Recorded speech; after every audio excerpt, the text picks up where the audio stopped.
به نام خدا. مهدی آزادی هستم از وبسایت آموزشی سنتر وب، در خدمت شما هستم.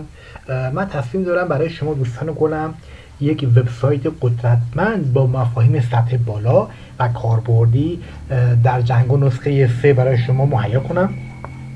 این پروژه ما شامل سیستم احراز هویت با استفاده از سیستم احراز هویت سوشال اکانت، با استفاده از حساب شبکه‌های اجتماعی مثل ما با گیت هاب میخوان کاربرامون میتونن وارد بشن، ثبت نام کنن.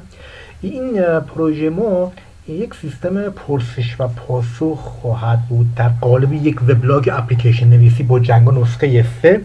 کاربر میتونه ثبت نام کنه با استفاده از پکیج جنگو آل اوت و کاربر بعد از احراز هویت میتونه وارد سایت بشه. اونجا میتونه سوال بپرسه، سوال ایجاد کنه و همچنین میتونه سوالات دیگر کاربرا رو میتونه پاسخ بده. ما همچنین از تکست ادیتور استفاده میکنیم که یک ماژول قدرتمنده که خیلی کاربردیه، توی جنگ ازش استفاده میکنیم.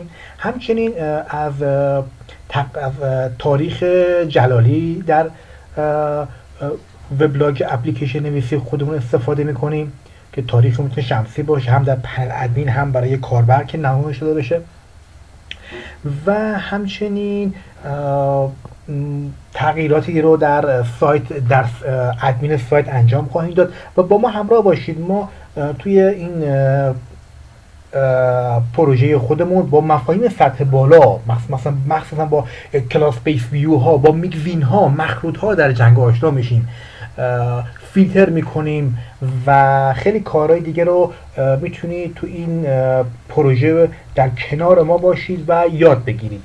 پس با ما همراه باشید.